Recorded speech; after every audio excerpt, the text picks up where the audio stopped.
meu amigo. Graças. Bom, primeiramente eu quero agradecer também mais uma vez aí por ter sido lembrado, né? De ter feito o artigo e ter esse espaço aqui como expositor, né? Quero agradecer ao Túlio aí por essa oportunidade. Bom, esse artigo que fizemos foi o treinamento de força com oclusão vascular, né? E a sua aplicabilidade em diferentes grupos populacionais, né? Juntamente comigo, tivemos outros autores, né? A professora doutora Jane Cléria Pereira Bezerra, professores Nilson Duarte Gomes, Carlos Eduardo Souza Pinto, Alan dos Santos Mota e Nilber Soares Ramos. Então fizemos uma revisão integrativa na qual o objetivo era basicamente reunir informações metodológicas sobre esse tipo de treinamento, né? Então, como que é feito o treinamento de força com oclusão vascular? E aí fizemos uma revisão integrativa, onde chegamos a 377 resultados e no final tivemos aí uma seleção de 26 artigos para compor esse estudo. Bom, primeiramente, antes de eu iniciar, né, é interessante que a gente entenda o que é o treinamento de força com oclusão vascular. Nada mais é do que o treinamento de força, o treinamento resistido, e com a utilização de equipamentos que sejam manguitos ou torniquetes, em que há uma pressão específica, um local específico, para gerar um estresse, né? Esse estresse ele causa um estresse metabólico, né? Aumenta a hipóxia tecidual, né? No local, né? Há um aumento também das fibras motoras e com isso também secreção hormonal. Essa metodologia ela foi desenvolvida, né, para ser feita com a oclusão vascular e a intensidade baixa, intensidades baixas de treinamento. Então, pessoas que têm algum tipo de dificuldade em fazer treinamento com, né, cargas mais altas eram beneficiadas, né, com esse tipo de treinamento. Essa era a ideia, né, quando foi desenvolvido. Então, tipo de intensidade de 20 a 30%, né, de uma repetição máxima. Nesse estudo, a gente consegue colocar as, todas as variáveis metodológicas, né, agrupadas ali em quadros, porém, acredito eu que algumas informações são até mais importantes para o desenvolvimento do método. Por exemplo, a localização, onde é colocado ali o manguito ou o torniquete para fazer a pressão de oclusão vascular, a intensidade do exercício, né, em que é feita a oclusão vascular, né, visto que a pessoa estará fazendo um treinamento com uma oclusão, um material ali que vai estar diminuindo ali o aporte sanguíneo naquela região, e ao mesmo tempo também outro fator é a própria pressão de oclusão vascular. Então, qual é a pressão que é utilizada para poder ter um resultado específico, né? Então, essa revisão ela se baseou basicamente nisso. Em relação à intensidade, os autores eles colocam intensidades de 20 a 30% aí de um RM, né? No geral, nessa faixa de baixa intensidade. Porém, alguns outros autores eles chegaram também a outras intensidades também, a intensidades mais altas, né? Intensidades aí com cerca de 50 a 75% de um RM, né? Conforme aí visto em alguns estudos aí como de Guimarães, Alves e Lopes, né, em 2020, Navarro também, em 2010, eles conseguiram alcançar um treinamento de oclusão vascular com essas intensidades, né? Sobre a pressão de oclusão vascular, ela variou entre 50 a 80%, né? Esse 50 a 80% sendo calculado de acordo com uma pressão arterial sistólica. Então, ou a pressão de oclusão vascular total. O que seria essa pressão de oclusão vascular total? O pesquisador ou a pessoa que vai fazer a intervenção, ela colocava o torniquete ou o manguito ali, inflava o manguito até o máximo, onde não pudesse ser escutado mais ali os batimentos cardíacos, né? E aí, a partir daí, ele tem alguns percentuais dessa oclusão vascular total, né, que também são citados aí no próprio artigo. E a partir dessa oclusão vascular total, em alguns percentuais, era feita essa oclusão vascular, né? Essa intensidade, essa pressão de oclusão vascular. Então, a localização do manguito ela também é essencial, né? Então, por exemplo, quando era feito um trabalho mais de treinamento de oclusão vascular nos membros superiores, ele era colocado, esse torniquete ele era colocado na parte mais proximal, né, do músculo bíceps braquial, e aí do deltoide, aí na parte mais proximal ali, né, do braço, né, do húmero em si. Já quando era na parte de membros inferiores, esse torniquete ele era colocado também na parte mais proximal ali, próxima ali da, da parte mais proximal da coxa, né, do fêmur ali e tal, e, e era também aplicado da mesma forma, ou utilizando uma pressão arterial de repouso, fazendo ali um percentual. Em alguns estudos foi colocado uma pressão fixa, né, essa pressão fixa de 100,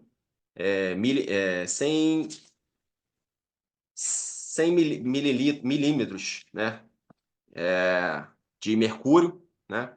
Então era colocado já um valor fixo, né, para poder ser feito essa oclusão vascular. Houve também, em alguns casos, em alguns estudos, que eles dispuseram, a gente também colocou isso no nosso artigo, eles dispuseram uma fórmula, né, que também considerava, no caso aí de membros superiores, considerava aí circunferência do braço, né? Essa fórmula ela está exposta no nosso artigo, né? Uma fórmula que a pessoa consegue tranquilamente aí fazer, né, essa pressão de oclusão vascular ali por meio da fórmula, né? E também na parte de membros inferiores também tinha uma fórmula. Essa fórmula ela é a pressão arterial sistólica, né, vezes 1,3. Então era em milímetros de mercúrio também, né? Então o resultado, o valor dela. E ela servia somente no caso para membros inferiores. Então, quando fosse fazer a aplicação ali do torniquete na parte ali da coxa, na parte proximal ali da coxa, era utilizado, foi um estudo, né, que utilizou esse tipo de fórmula e não pressão fixa ou então a pressão arterial sistólica de repouso, era colocado dessa forma. Bom, então a base dessa metodologia ela é a pressão de oclusão vascular, ou seja, o percentual que é colocado ali, para poder não ter nenhum tipo de risco quanto à segurança, né, do treinamento, e a localização do manguito, que a gente já citou agora, né, tanto em membros inferiores quanto em membros superiores, tem uma localização específica, né, anatomicamente, ela é marcada. E também a intensidade. A intensidade ela é de baixa intensidade, então de 20 a 30% de 1 RM, né? Embora alguns outros autores eles também utilizaram pressões de oclusão vascular mais altas, né? De moderada a intensidade alta, chegando entre 50 a 75% aí de pressão de oclusão. E esse método ele é um método bem interessante, porque nos estudos que a gente conseguiu aqui fazer a triagem dos artigos, eles têm diversos públicos-alvo, né? Então, adultos do sexo masculino, adultos do sexo feminino, em pesquisas com ambos os sexos também, adultos de ambos os sexos, idosos de ambos os sexos, adultos e idosos com osteoartrite no joelho, adultos com dores no joelho, né, do sexo feminino, adultos hipertensos também, jovens e adultos também do sexo masculino. Então, assim, esse estudo ele consegue trazer informações em que as pessoas elas conseguem tranquilamente fazer a execução dessa metodologia. Inclusive, aqui eu chamo a atenção para esse estudo aqui de Silva et al., né, de 2020, que eles fizeram com adultos hipertensos. Então, assim, sempre havia, né, um certo medo, um certo receio se esse tipo de metodologia ele poderia ser aplicado em pessoas que, de repente, tinham algum problema cardiovascular ou alguma outra síndrome metabólica que a gente pudesse não indicar esse tipo de treinamento. Mas a gente tem aqui na literatura, né, uma referência aqui, pode também fornecer aí informações específicas para esse tipo de população. E, ademais, eu digo que esse tipo de treinamento ele é um método interessante, é um método que ele deve ser, sim, mais estudado, mais aprofundado no seu conhecimento ali, né? Eu vejo que nas academias é um método que não tem tanta aderência, né, se a gente for parar para analisar.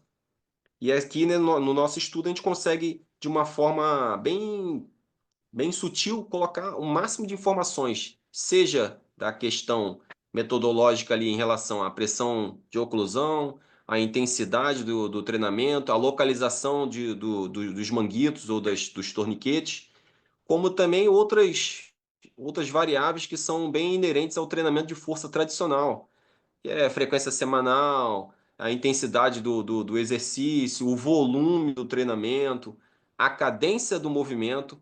Eu acho que também para estudos futuros seria muito interessante que a gente tivesse outros tipos de treinamento, né? Outros tipos de estudos, na verdade, com uma cadências diferentes, né? Uma vez que você vai estar expondo ali a musculatura a um tempo maior de tensão, a gente teria que entender como que seria esse tipo de método de oclusão vascular com tempos maiores de tensão, para saber se ele vai influenciar negativamente ou não em outros fatores hemodinâmicos aí, como pressão arterial sistólica, diastólica, do produto e frequência cardíaca. Então, seria a indicação que eu poderia dar para estudos futuros aí, seria em relação à aplicação desse método, né, com outras formas com outros tipos de cadência, né? Então, cadências assim que foram colocadas aqui de 1,5, né, para ambas as fases, 1,5 segundos,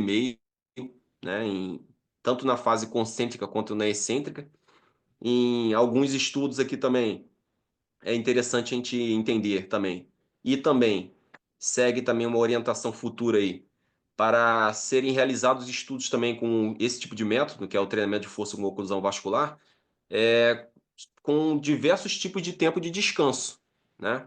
Também para a gente poder avaliar se vai haver ou não uma influência negativa, né, desse método, né, em diferentes populações com tempos de intervalo de descanso entre séries, né, de exercícios diferenciados, né?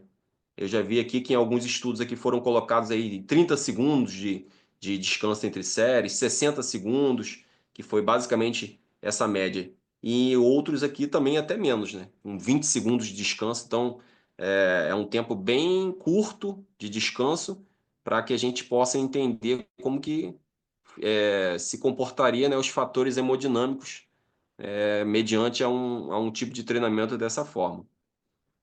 E, contudo, eu vou concluir, né, o nosso estudo dizendo que o método de treinamento de força com oclusão vascular, ele ainda carece ainda de mais estudos, né, que possam ser, que esse método ele possa ser continuado ali em experiências, em estudos experimentais aí, em artigos, né, originais aí, para que possam avaliar diversos outros aspectos, né? Seja a questão do tempo de cadência, seja a questão do tempo de descanso entre séries, que eu acho que é interessante, né? E uma padronização maior, né?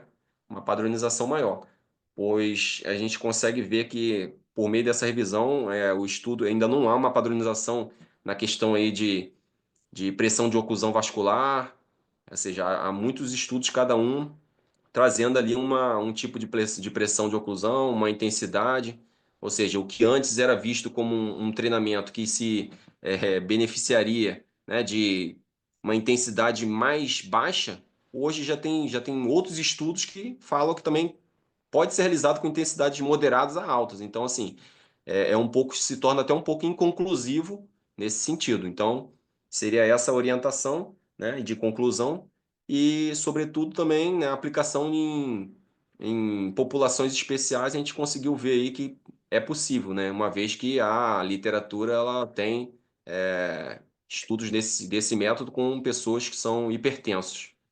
Então, seria essa a minha conclusão, seria esse meu desfecho do nosso artigo Treinamento de Força com Oclusão Vascular e a sua aplicabilidade em grupos populacionais diferentes.